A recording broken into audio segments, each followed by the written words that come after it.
Es muy emocionante y de gran bendición para todos encontrarnos una vez más en este su programa Alianza en Casa. Y quiero recordarles, mis amados, que hemos acordado el encontrarnos en estos espacios, en este preciso tiempo, para darle la gloria, la honra al Señor y poder seguir creciendo y ser fuertes en la fe. Por ello les invito para que continuemos la serie que hemos iniciado prácticamente 3 domingos anteriores, con este es el cuarto, y la serie la hemos titulado Buenas noticias para un pueblo agobiado. Y nos corresponde hoy trabajar un cuarto tema, y el cuarto tema lo hemos titulado Dios se interesa por nuestra comunión. Recordemos que hace 8 días veíamos el tercer tema, y el tema era que Dios se interesaba por nuestra libertad, y esa libertad incluía el os redimiré y el Cordero Pascual que daba la apertura a la libertad, y hemos sido redimidos por la sangre de Jesús, y nuestro Señor ha venido igualmente a libertarnos o a liberarnos. Y hoy vamos entonces a ya entrar en materia, y para ello voy a invitarles para que vayamos al libro de Éxodo capítulo 6, el verso 1 al 8. Y creo que en otras ocasiones ya lo hemos leído, pero es bueno retomar algunos de los textos de este capítulo que vamos a trabajar juntos en esta mañana. Éxodo capítulo 6, y voy a tomar versículo 5 y versículo 6. Asimismo, yo he oído el gemido de los hijos de Israel, a quienes hacen servir los egipcios, y me he acordado de mi pacto. Por tanto dirás a los hijos de Israel: yo soy Jehová, y yo os sacaré de debajo de las tareas pesadas de Egipto, y os libraré de su servidumbre, y os redimiré con brazo extendido y con juicio grande.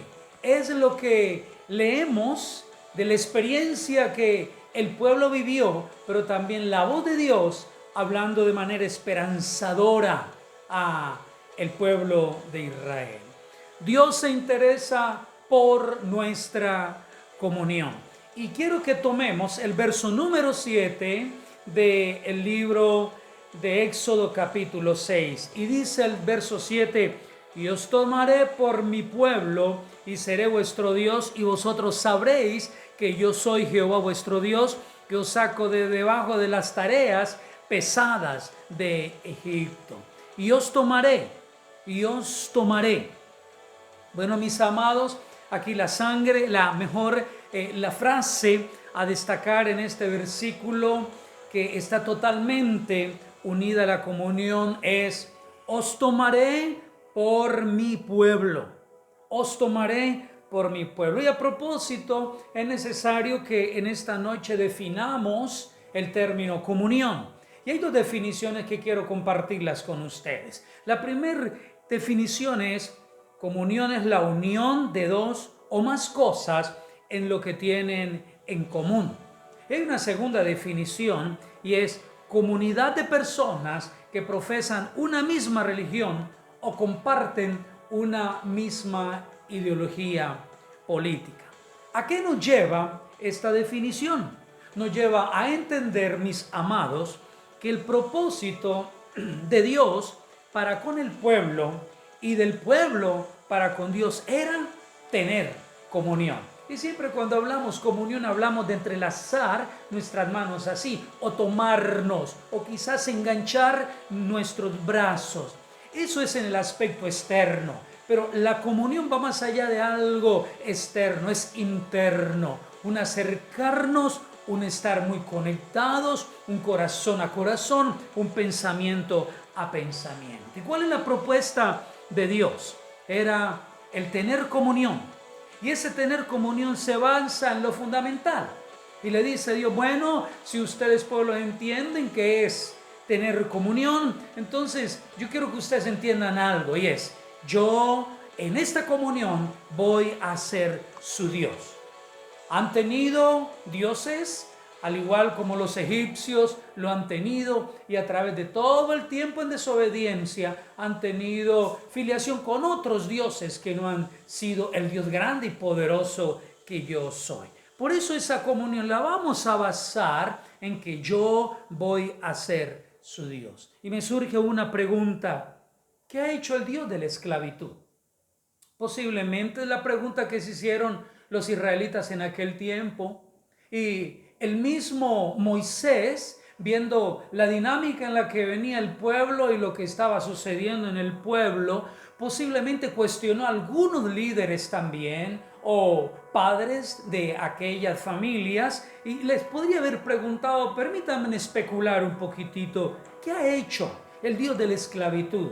¿Qué ha hecho ese Dios en el que ustedes han confiado y han colocado al Dios grande y poderoso a un lado?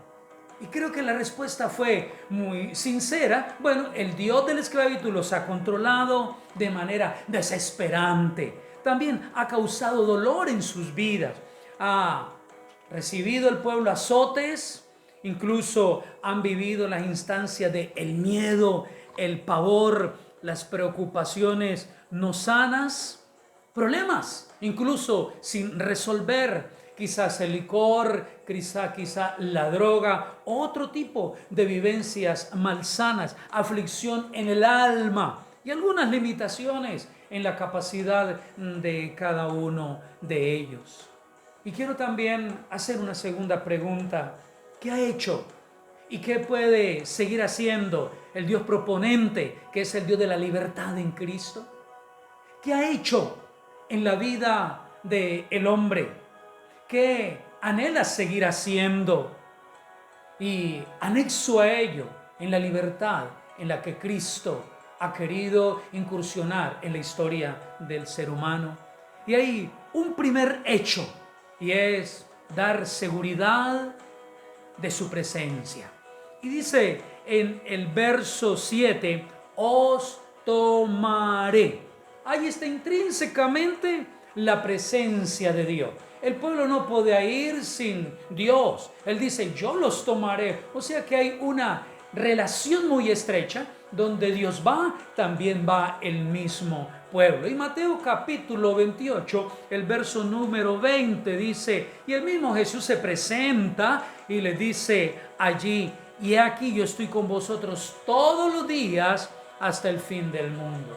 Notemos que antes de esa aparición Jesús no había aparecido todavía, y en esa preciosa y misteriosa aparición sobrenatural Él le dice: mira, yo voy a estar con vosotros todos los días hasta el fin del mundo, y termina diciendo amén. En otras palabras, afirma lo que Él ha dicho: sí, así será.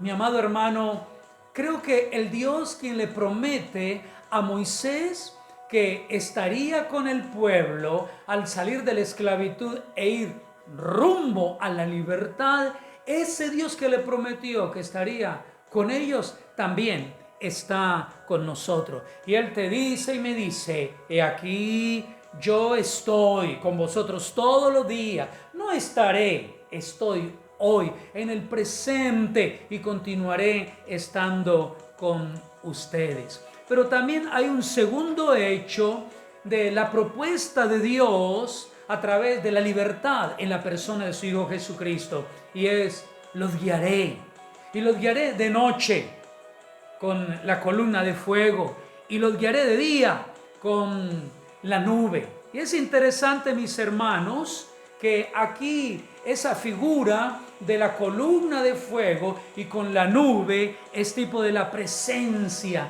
guiadora de Dios.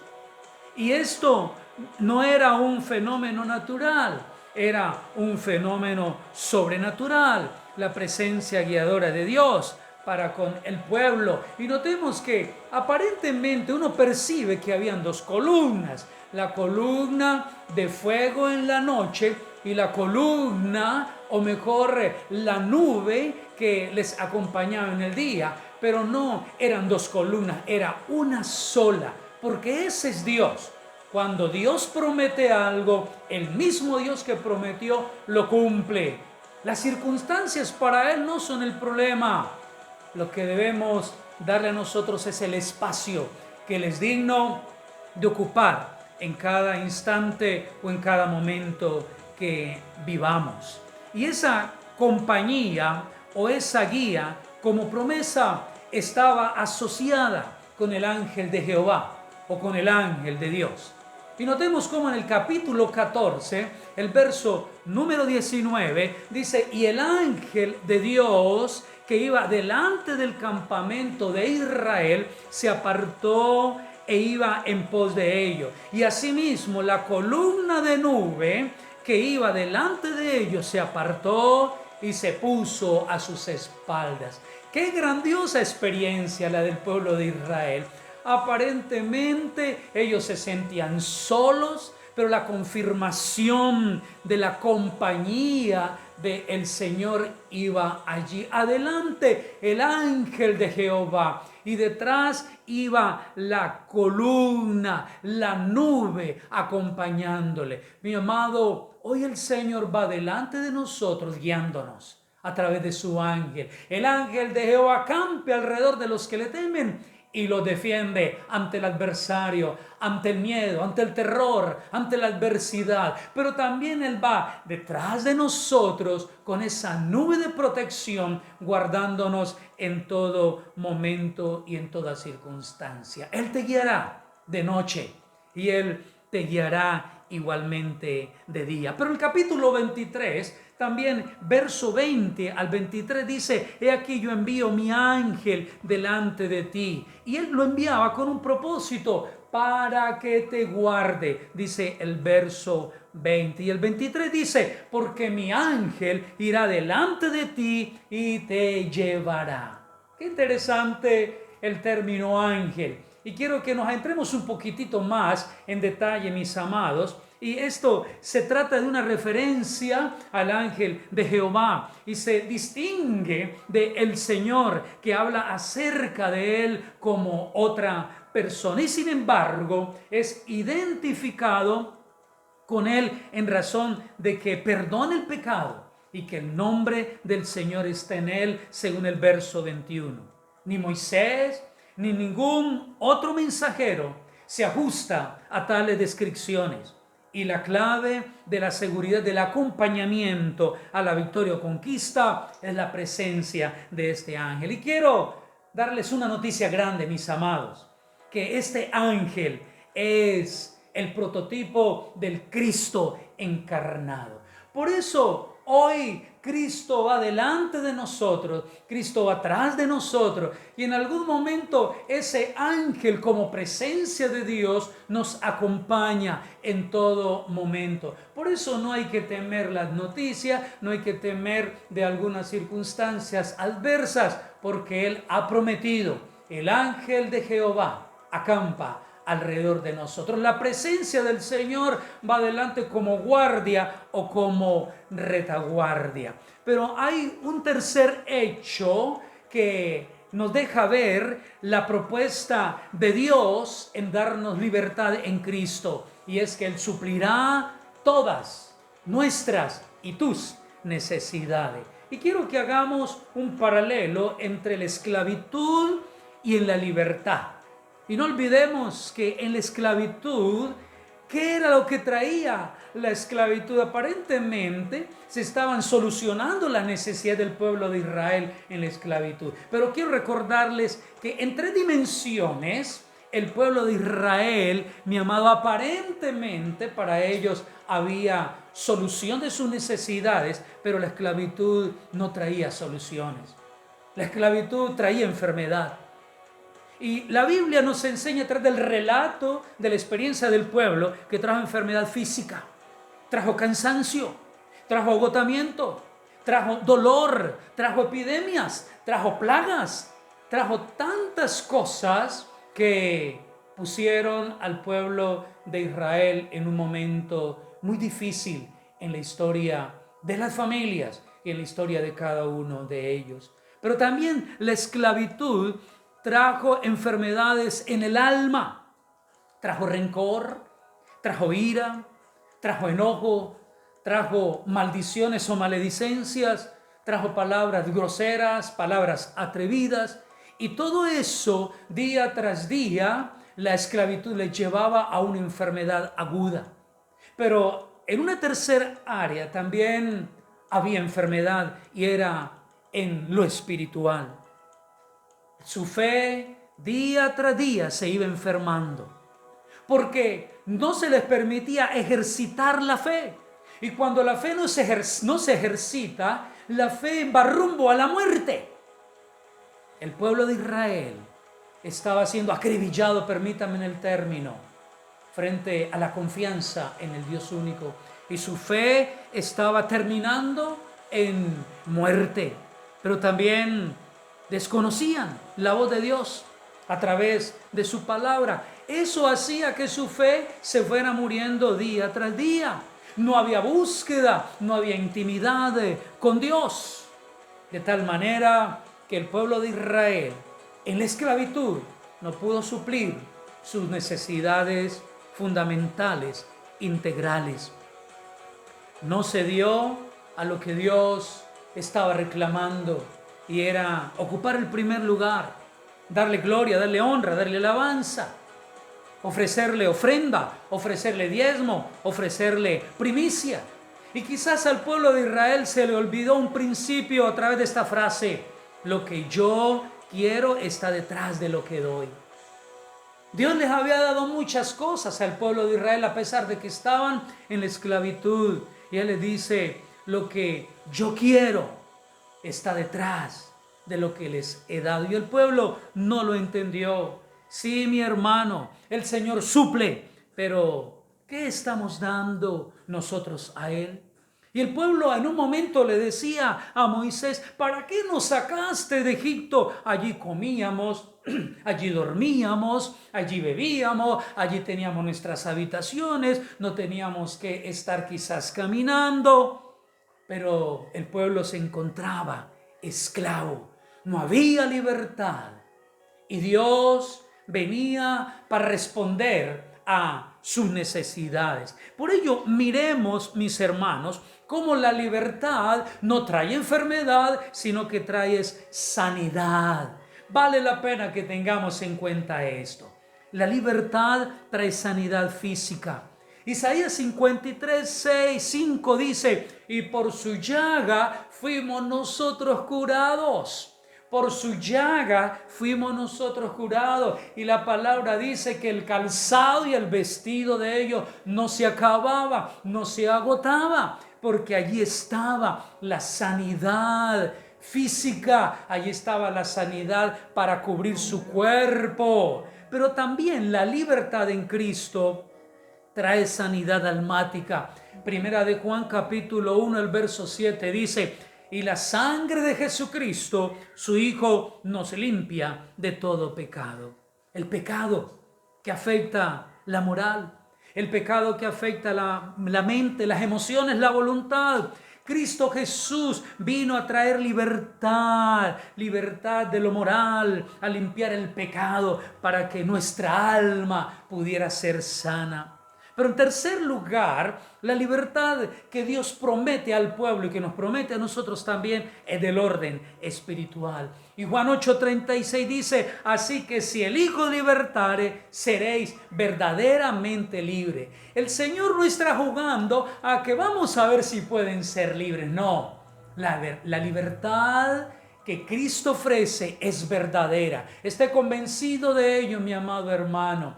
Dios no está intentando darnos libertad. Dios no está probando a ver si puede darnos libertad. Dice la palabra que si el Hijo os libertare, tú y yo seremos verdaderamente libres. Y quiero concluir, mis hermanos, en esta preciosa mañana un tanto fresca, y decirle en primer lugar que hoy usted permita que el Señor vuelva a ocupar el primer lugar en tu vida.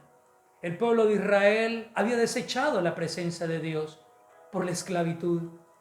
No quiso oír más a Dios, no quiso buscar más la presencia de Dios. Y hoy permita que el Señor ocupe el primer lugar en tu vida. Desecha la esclavitud. Si hoy identificas algún acto de esclavitud en tu vida, deséchalo en el nombre de Jesús.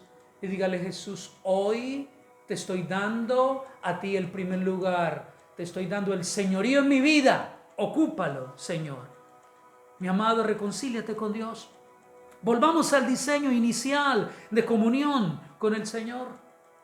Quizás has perdido la comunión con el Señor por el dolor, por el miedo, por el terror, por todo lo que escuchamos a diario. Hoy tú le puedes decir: Señor, me reconcilio contigo. Perdóname porque le he puesto más atención o cuidado al miedo que los medios de comunicación constantemente están manifestando. Y si hay algo, mi hermano, que hacía parte del periodo de tiempo de esclavitud y tú no te lo has entregado al Señor, es el momento para que tú le digas: hoy, Señor, entrego esa preocupación, entrego ese temor, entrego esa aflicción en mi alma, entrego esa limitación que está deteniendo el servirte a ti integralmente. Voy a invitarles para que cierre sus ojos y oremos al Señor en esta preciosa mañana. Padre, en el nombre de Jesús, hoy queremos agradecerte porque la palabra que tú me das hoy, Señor, es a seguir en la seguridad de tu presencia. Y tú nos dices hoy: os tomaré, os haré amigos, os seré para ti amigos y ustedes serán para mí también amigos. Os guiaré de noche, os guiaré de día, no lo dejaré ni lo desampararé. Y tú nos dices: voy a suplir todas tus necesidades. Y lo creemos conforme a tus riquezas en gloria. Padre, perdónanos si en algún momento hemos desplazado tu presencia por otros dioses. La circunstancia de miedo y de terror que nos infunden han sido las causantes de desplazarte y de dejarte muy distante. Pero hoy te pedimos perdón, Señor, y volvemos a reconciliarnos contigo. Volvemos a amistarnos contigo y a que ocupes el primer lugar en mi vida. Señor, quiero que ese diseño inicial de comunión contigo vuelva desde hoy en adelante. Y ayúdame, Señor, para no desvincularme de tu amistad, de tu acompañamiento, sea de día o sea de noche, que podamos entrelazar nuestras manos y podamos unirnos, adherirnos a ti, mi Señor. Padre, si hemos conservado algo del tiempo de esclavitud cuando tú no eras nuestro Señor, hoy, Padre, colocamos eso delante de tu presencia. Toda preocupación, todo temor, toda aflicción del alma, alguna limitación, Señor, a la que le hemos dado espacio más amplio. Hoy, oh Dios, colocamos todo esto delante de ti. Y yo pido para que venga desde tu presencia, Señor, tiempo de sanidad física. Por tu llaga, ahí cada uno de nosotros estamos siendo curados. En el nombre de Jesús, toda enfermedad, tú la llevaste al madero y la crucificaste allí para que nunca más hiciera daño en nuestros cuerpos. Señor, tu palabra dice: y la sangre de Jesucristo, su Hijo, nos limpia de todo pecado. Hoy somos limpios, Señor, en nuestra vida moral, nuestra mente, nuestra voluntad y nuestras emociones. Hoy declaramos sanidad almática y en el nombre de Jesús, hoy tú estás con nosotros para traernos libertad, una libertad verdadera espiritual. Padre, gracias porque tu palabra es vida, porque tu palabra es fuego, porque tu palabra es poder y abundantemente para cada uno de nosotros. Te adoramos y oramos a ti, Padre, en el nombre de nuestro Señor Jesucristo. Amén. Amén.